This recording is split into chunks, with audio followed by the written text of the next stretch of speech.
Injili ya Yohane sura ya 20 mstari wa kwanza hadi ule wa 9. Hata siku ya kwanza ya juma, Mariamu Magdalene alikwenda kaburini alfajiri kungali giza bado, akaliona lile jiwe limeondolewa kaburini. Basi akaenda mbio akafika kwa Simoni Petro na kwa yule mwanafunzi mwingine ambaye Yesu alimpenda, akawaambia, "Wamemwondoa Bwana kaburini, wala hatujui walipomweka."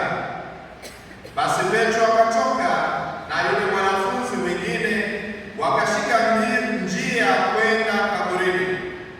Wakaenda mbio wote wawili, na yule mwanafunzi mwingine akaenda mbio upesi kuliko Petro, akawa wa kwanza wa kufika kaburini. Akainama, akachungulia, akaviona vitambaa vya sanda vimelala, lakini hakuingia. Basi akaja na Simoni Petro akimfuata, akaingia ndani ya kaburi, akavitazama vitambaa vilivyolala, na ile leso iliyokuwa kichwani pake haikulala pamoja na vitambaa, bali imezongwazongwa mbali mahali pa peke yake. Basi ndipo alipoingia naye yule mwanafunzi mwingine aliyekuwa wa kwanza kufika kaburini, akaona na kuamini, kwa maana hawajalifahamu bado andiko ya kwamba imempasa kufufuka. Ndiyo Injili ya Bwana.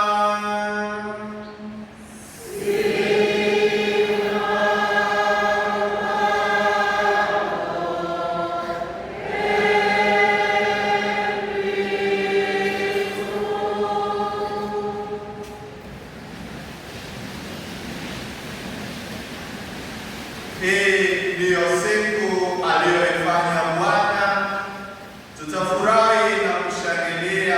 Haleluya! Kwa jina la Baba na la Mwana na la Roho Mtakatifu. Familia ya Mungu, tumsifu Yesu Kristo.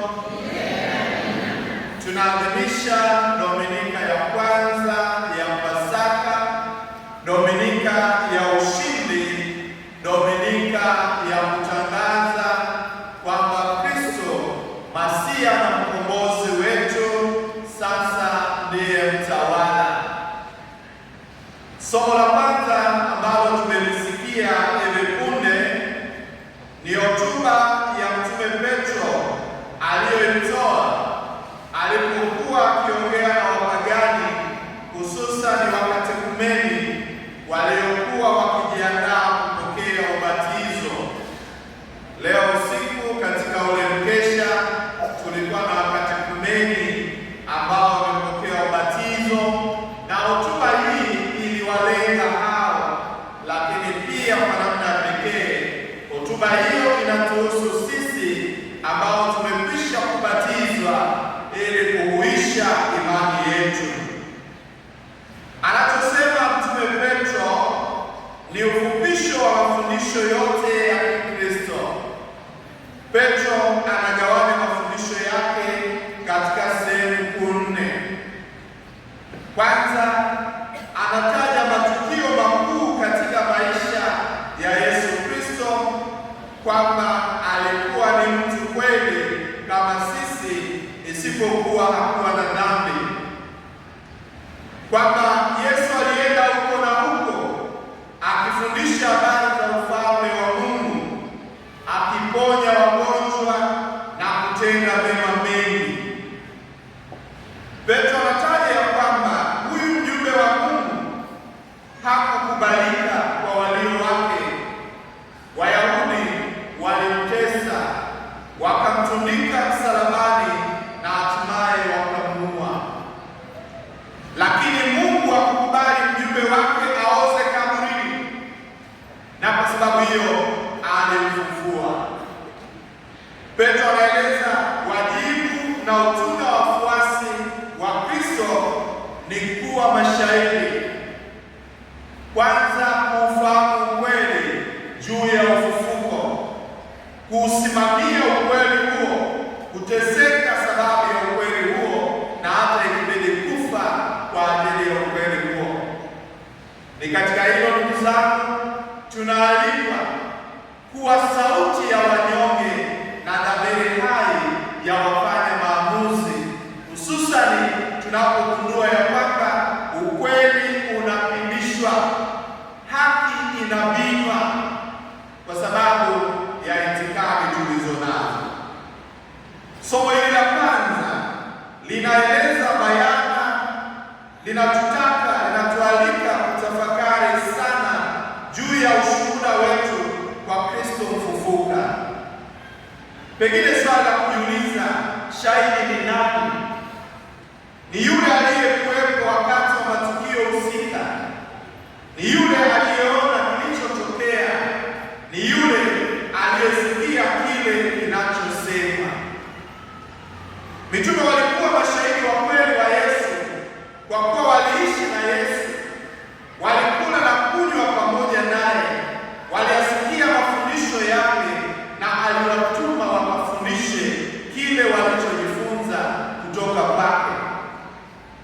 Yesu aliwaambia, enendeni ulimwenguni mote mkawafundishe na kuwafanya wote kuwa wanafunzi wangu. Waliona miujiza ya Bwana Yesu katika kuwaponya na kuwafufua wafu. Wapendwa, mimi na wewe, miaka 2035 baada ya ufufuko wa Bwana, tunawezaje kuwa mashahidi wa Yesu? Kuwa mashahidi wa Kristo ni lazima tuwe na maamuzi ya Kristo ufufuka, na maamuzi hayo tunayapata kwa njia ya ubatizo wetu. Ikiwa katika ubatizo maisha yetu yalibadilika, yaani tuliuvua utu wa kale uliokuwa ni utu wa dhambi, chuki, hasira, wivu, majivuno, ulevi, ulafi na yanayofanana na hayo, kama tunavyosoma waraka wa Mtume Paulo kwa Wagalatia sura ile ya 5 mstari wa 19, 20 na 21, yale matunda ya mwili. Sasa tunaalikwa kuvaa utu mpya wa Kristo ufufuka, ambaye tunaonja amani, furaha, upendo, ukarimu na haki inayotokana na maamuzi haya. Tunaalikwa kuwa na ujasiri wa kukemea maovu, kweli za Pasaka, kusimamia kweli za Pasaka. Tunaweza kusema ya kwamba sisi ni watu wa Pasaka, ni watu ambao tunamshuhudia Kristo. Ndugu zangu, kila mmoja wetu ajiulize kama tumefufuka pamoja na Kristo kwa kuvaa utu mpya. Inafaa tujiulize kama tumeweza kuwa mashuhuda wa Kristo aliyefufuka. Pengine tunapotazama nje pale mambo yanapojitokeza kama vile changamoto ya ufisadi, rushwa, mporomoko wa maadili katika ngazi mbalimbali za kijamii, katika maeneo au tasnia za kiuchumi, mahusiano, tamaduni na kadhalika. Wewe kama Mkristo Mkatoliki, wewe kama shuhuda wa Pasaka, unafanya nini ili mambo hayo yasiendelee kuwapo? Je, ongezeko la magonjwa ya zinaa, watoto yatima, machokora, watoto wa mitaani wanaoitwa madudu wasioumiza, ongezeko la imani za kishirikina ili kupata utajiri, ili kupata vyeo na kadhalika, kunatuambia nini sisi ambao tunajidai kwamba tumemvaa Kristo aliyefufuka? Je, ongezeko la waabuduo shetani wasiona umuhimu wa kushiriki maadhimisho kama haya, licha ya kwamba ni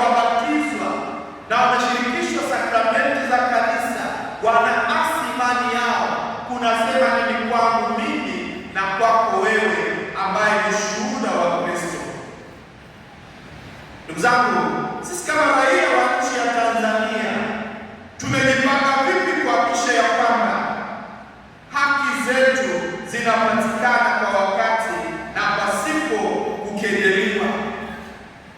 Wapo wengi ambao Mwenyezi Mungu amewakirimu nafasi ya maamuzi katika mabaraza ya maamuzi. Wengine ni mawaziri, wengine ni wabunge, wengine ni wakuu wa mikoa, wakuu wa wilaya, au ni wakuu wa taasisi zinazofanya maamuzi kuhakikisha ya kwamba haki inapatikana. Ni kwa kiasi gani tumesimama katika ukweli huo?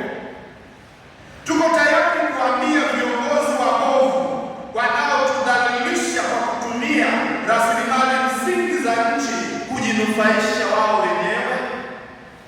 Leo hii tunashuhudia ufa kati ya walio nacho na wasio nacho, magabachoni na walalahoi unazidi kuongezeka, wengine wakiendelea kujineemesha ili hali mafukara wanaendelea kuteseka, wanahangaika, wanataabika.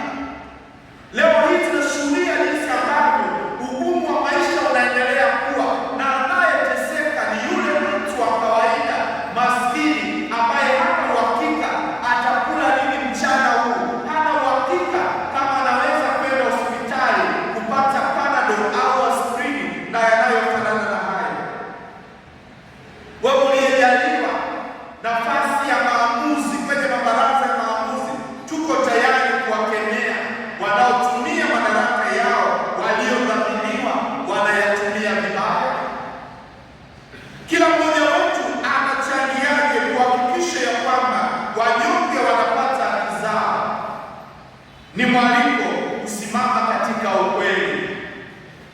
Na mara nyingine tunaona jinsi ambavyo baadhi ya viongozi wetu wa kanisa wamejitutumua kuhakikisha ya kwamba haki na ukweli vinasimamiwa, lakini baadhi ya Wakatoliki wanawasasamua au wanawasema vibaya kana kwamba tunawakatisha tamaa. Inafaa kujiuliza, katika mazingira kama haya, wewe ni shahidi wa Kristo ambaye amefufuka? Leo hii ni dhahiri ya kwamba kuna kila dalili kwamba umoja na mshikamano unazidi kumomonyoka. Usalama wetu uko mashakani kama ambavyo tumeendelea kushuhudia. Jiulize, kama maaskari wanaopaswa kutulinda wanawaua kama ndege raia wa kawaida, itakuweje? Hata hivyo, inakuweje watu wawe na chuki na jeshi la polisi? Ile sera ya polisi jamii inafanyaje kazi? Ni kwa nini tumefika mahali leo hii baadhi ya viongozi wakifa au wakipata madhila watu wanashangilia badala ya kuhuzunika? Ni kitu gani kimetupeleka hapa? Ni kitu gani kimetufikisha hapa? Kumbe ni wakati wa kukaa chini, kila mmoja wetu ajiulize, mimi ni nani? Nafanya nini? Kwa nini nafanya lile ninalolifanya? Wakati gani? Mahali gani? na namna gani? Ndugu zangu, katika lile somo la pili, Paulo anawakumbusha Wakristo wa kanisa la Kolosai na hata sisi leo hii kwamba tulipobatizwa tulizaliwa katika upya wa maisha ambayo ukamilifu wake ni huko mbinguni. Imani kwa Yesu katika maisha haya ni kigezo pekee kinachotutofautisha sisi na watu wengine, hususani wapagani na wale wasiomwamini Mungu. Kama huo ndio ukweli, leo hii nafaa kujipima na kujichunguza. Nguvu yangu ni nini katika imani? Udhaifu wangu ni nini katika imani? Na kama ninaona ya kwamba imani yangu inazidi kuimarika, tumia fursa zilizoko mbele yetu kuendelea kuimarisha imani hiyo, kuwa mtu wa sala, mtu wa neno na mtu unayetafakari matukio haya ambayo Mwenyezi Mungu anayaweka mbele yetu. Wasiomwamini Mungu hufikiri ya kwamba wokovu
hawana amani, hawana utulivu, na yote waliojikusanyia yaliishia kwa namna ambayo ilikuwa ni fedheha na kadhia.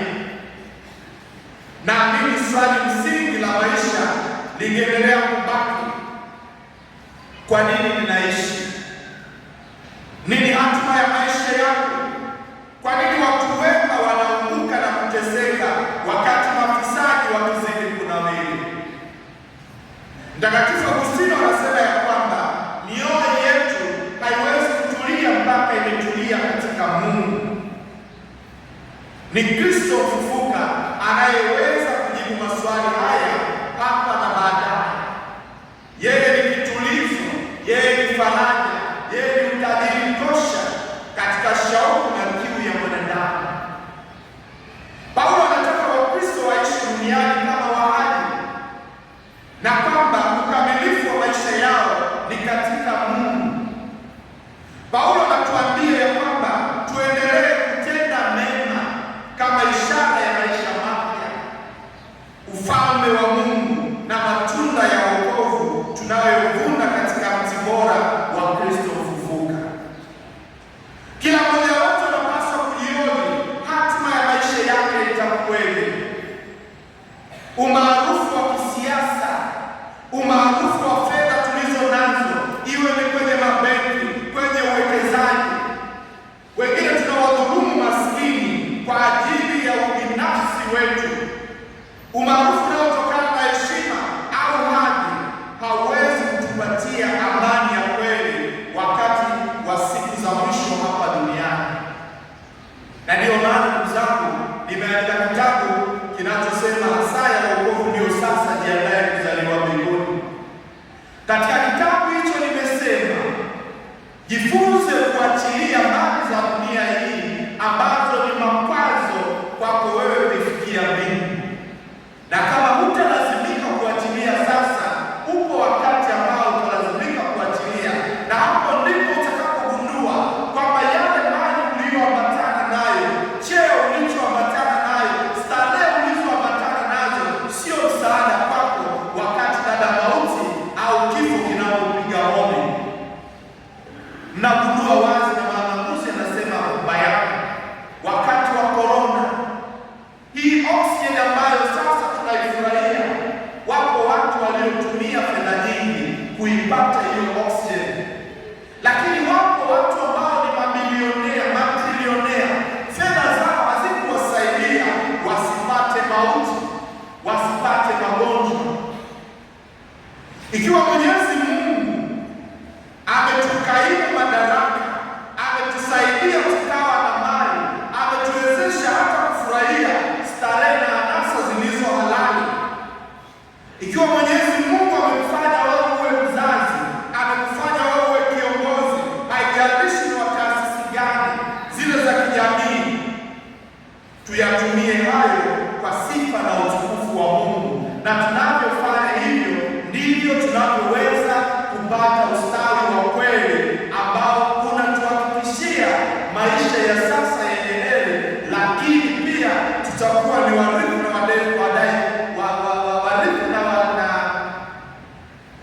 watawala pamoja na Kristo katika uzima wa milele. Ndugu zangu, katika somo la Injili tumesikia ilikuwa ni asubuhi na mapema, siku ya kwanza ya juma, Maria Magdalene alipofika kaburini. Maneno haya ya ufunguzi wa Injili ya leo yanatufanya tutambue ya kwamba hata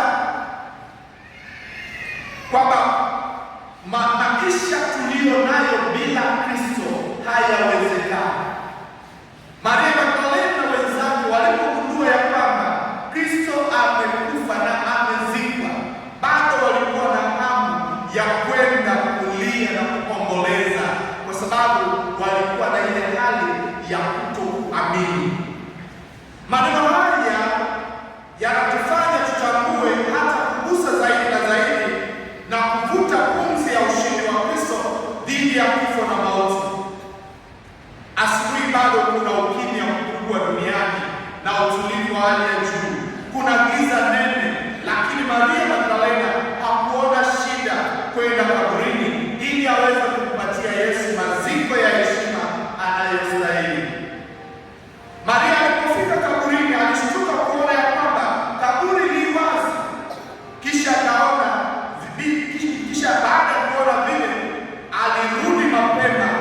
kuwapa Petro na mitume wengine habari. Tangia pale wanaanza kuwa wamisionari, lakini ni habari gani wanayoipeleka? Petro na mitume wengine kama kawaida hawakuthamini ushuhuda uliotolewa na mwanamke. Hata hivyo, yeye na yule mwanafunzi mwingine ambaye Yesu alimpenda walifunga safari kuelekea kaburini. Yule mwanafunzi Yohane alienda kwa mbio zaidi kuelekea kaburini. Alipofika hakuingia kaburini. Petro naye akafika, akaingia, akaona sanda na leso vimetawanyika. Kisha yule mwanafunzi mwingine akaingia kaburini baada ya Petro, akaona na akaamini. Kila mmoja anapigwa na butwaa, mshangao. Katika siku hii ya kwanza ya juma, maisha yanaanza upya.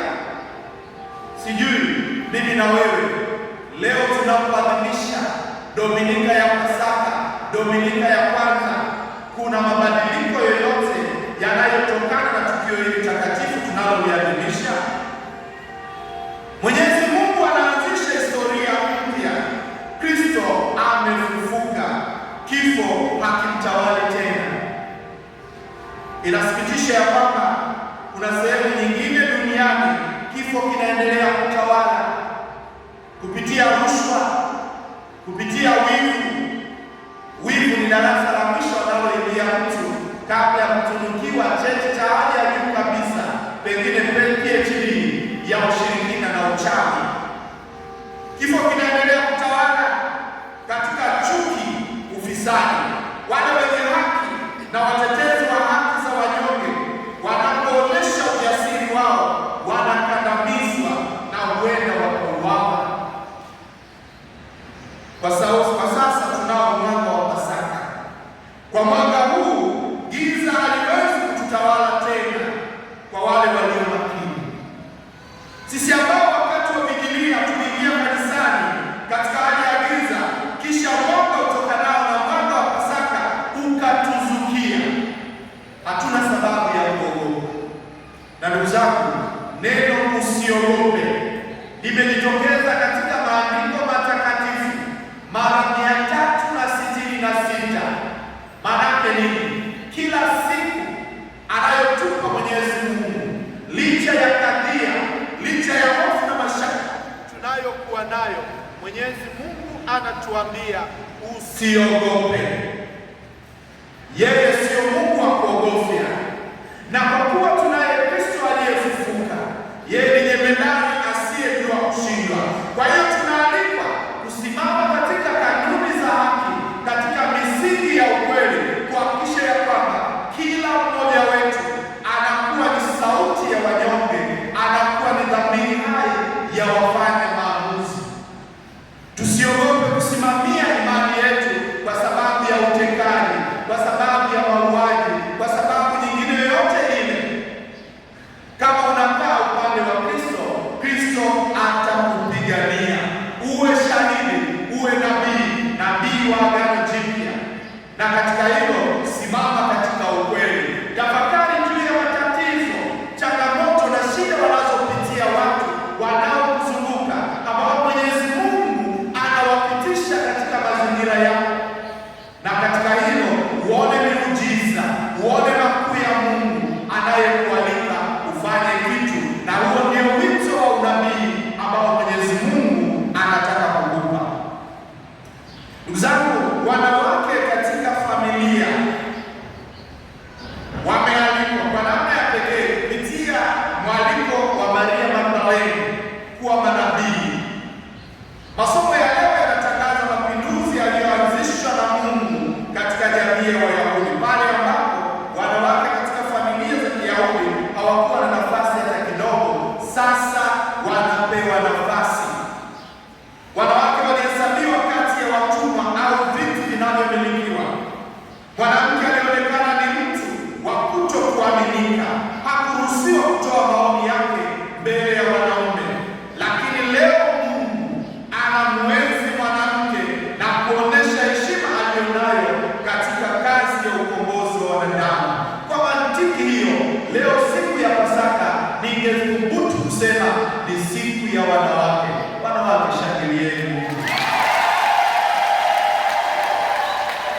Mwanamke anashirikishwa katika kazi ya ufufuko na kwenda kuwa shuhuda wa ufufuko kwa mitume. Hawa ndio waliokuwa watangazaji wa habari njema, na ni katika hilo, akina mama, ninawaalika kwa namna ya pekee mkawe washuhuda wa Kristo kwa watoto wenu, kwa waume zenu, ili wamjue Kristo, wampende na kumtumikia. Thawabu yenu ni kubwa mbinguni kama mkitekeleza hilo. Wakiisha kuwatangazia mitume habari hii njema, ndipo Petro na mitume wanaanza kujikokota na kuelekea kaburini. Leo hii wanaume wengi hawazingatii mambo ya imani. Pengine inafaa kujiuliza kama ninyi akina mama mmeshafanya ya kutosha. Wahubirieni habari njema za ufufuko ili nao waende wakaone, wapate kuamini. Na huo ndio misionari unaokuja na wito wenu wa kuwa mama ndani ya familia na katika ndoa. Ndugu zangu, yule mwanafunzi aliyempenda Yesu hataji kwa jina, ijapokuwa wataalamu na waandishi wanatuambia kwamba huyu alikuwa Yohana Mwinjili. Ni kwa nini hataji kwa jina? Ni kwa makusudi, kwa dini, sio kwa bahati mbaya. Unaposikia katika maandiko yule mwanafunzi ambaye Yesu alimpenda, sio mwingine, weka jina lako pale. Ni mimi na wewe ambao Yesu anatupenda na ambao tunamtafuta Yesu. Ndugu zangu, ni kwa nini tunahisi kwamba mtume huyu ni Yohana? Yesu alimpenda sana Yohana kwa sababu kadha wa kadha. Moja, ndio mtume pekee aliyekuwa mdogo kuliko wote. Ndiye mtume pekee ambaye alikuwa hajaoa. Alikuwa na Yesu hata kabla ya Petro. Aliandamana na Yesu sehemu nyingi kuliko Petro. Yohana aliweza kuwatambua marafiki na maadui wa Yesu kuliko Petro, kama vile tunavyosoma Injili ya Yohana sura ya 13 mstari wa 15 hadi 27. Yesu alipokuwa amewekwa msalabani, Yohana alikuwa pale. Yohana alifuata Bwana Yesu mpaka mlima Kalvari, wakati Petro alikimbia, kama tunavyosoma Yohana 19 mstari wa 25 hadi 27. Ndugu zangu, kwa mantiki hiyo, Yohana alipofika kaburini kisha kupata habari kwamba Yesu amefufuka, aliona na kuamini. Ndio maana hakuingia. Alitambua ya kwamba Bwana yu mzima, akikumbuka mafundisho yake ya kabla. Kutokutajwa kwa jina la huyu mtume ni kwa sababu anachukua nafasi ya kila mmoja wetu ambaye anamwamini Kristo. Yesu anakupenda. Mwamini yeye, amini mafundisho yake, na katika hilo hakika utakuwa ni kiumbe kipya, utachukua nafasi mpya. Ndugu zangu, leo tumesikia habari za Kristo aliyefufuka. Tunaalikwa tujiweke mahali pa yule mwanafunzi ambaye Yesu alimpenda. Tuwe na Yesu kama mashuhuda wa imani juu ya ufufuko. Tuwavishe watu vazi jipya la amani, vazi jipya la haki, vazi jipya la upendo, vazi jipya la furaha, vazi jipya la mahusiano mema. Na kwa kufanya hivyo, tunaweza kujihesabia sisi ni watu wa Pasaka. Na kwa sababu hiyo, tukasherekee sherehe hii sio tu kwa hizi siku 50, lakini pia kwa maisha yetu yote. Wanaotuona watambue kwamba sisi sio wale bali ni watu wa Pasaka wanaomtangaza Kristo, mfalme wa haki, mfalme wa amani, mfalme wa ukweli, mfalme wa utakatifu, ambao kila mmoja wetu anaalikwa kushiriki. Mioyo yetu haiwezi kutulia mpaka imetulia katika Mungu. Anatuambia Mtakatifu Agustino, inafaa kuuliza, moyo wako umetulia katika Kristo? Moyo wako umetulia katika Mungu? Je, Roho Mtakatifu ana nafasi gani katika maisha haya? Leo tuombe Kristo mfufuka azaliwe ndani yetu, akue ndani yetu, atawale maisha yetu na atuongoze daima katika ukweli, katika haki na katika amani. ili tuwe na furaha